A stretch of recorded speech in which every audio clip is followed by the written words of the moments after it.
My name is Thomas Crawford, and I'm a professor of physics at the University of South Carolina. I created unique tools for measuring, in particular, how a magnetic recording head performed at high frequencies, at small distances.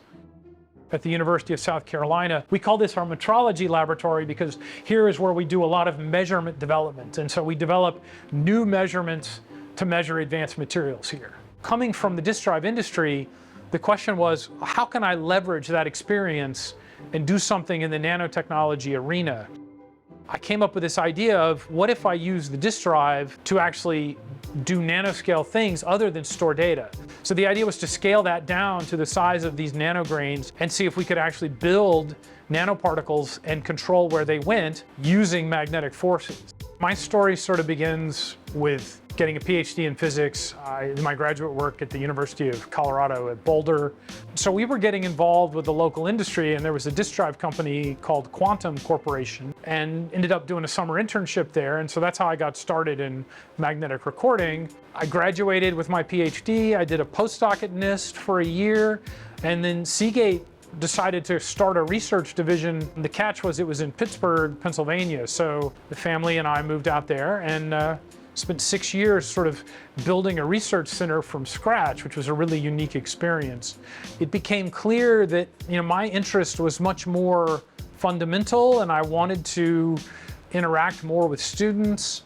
And I decided to try to make the jump to academia from industry. Fortunately, there was this new program in South Carolina that was called the Smart State program, and they had recruited a famous physics professor from IBM, and I was his first recruit. And I think he was comfortable with Seagate and me being in industry because he had been a former IBM staff member. So he convinced me to come here, and that's how I got here. To start a company, it's not just about the technology, it's about having a customer and a market. It's really hard to bring a new technology to bear when people already have a technology to make something.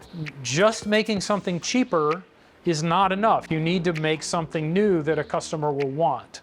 We got near the end of the second grant and we didn't have that killer product to sell. And we had gone to a number of competitions where we had presented our work. You need this combination of the right product, but also you need to have something that has value without needing to deliver 1 million in the first month.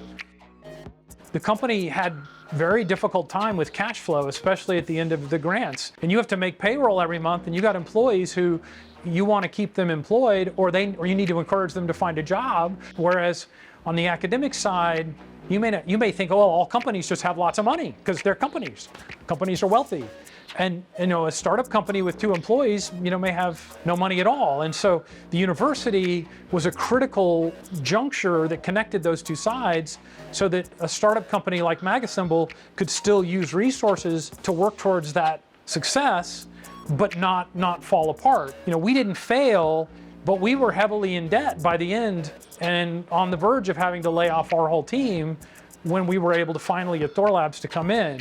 Without the university sort of allowing us to do that, we would have failed, for sure. One of the most important traits as a scientist that makes me successful is creativity. You take exams, you in the case of physics, you solve problems, and none of these things makes you successful as a creative person. That ability to synthesize new ideas, put them together in unique ways, take your academic learning, your experiential learning, combine them together to do new things, that's a skill that not everyone who is in science actually has, and it takes time and effort to develop that. So for me, I've been fortunate to be a more creative person throughout my career, and that I have lots of ideas, sometimes too many ideas. I think one of the challenges of leadership is to pick an idea and pick well. And so sometimes it's easy to pick the wrong idea, and sometimes it's hard to let go of an idea when you should let go of it. One of the challenging things about MagAssemble was this need to pivot and to pick a different area to go after. That was not easy to do. So I believe in empowering that creativity across the team. If you've set the right environment, it shouldn't be about necessarily your educational background. It's about what's in your heart and what your drive is, and bringing that creative spirit to what you're doing.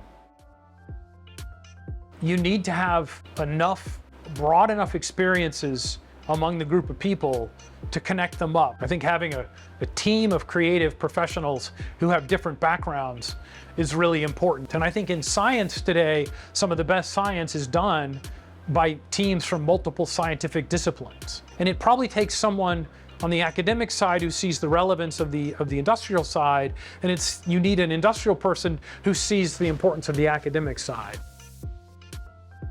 A more flat team structure is really important for creativity. We had really hard problems to solve, and the ability to think outside of the box, put together different pieces in ways that no one had thought possible before. It's being open to what's going on around you on the team and knowing how to find a place to contribute. It's about being unconstrained by what you think should be the standard way to do things. Hi, my name is Thomas Crawford, and these are my notes on innovation.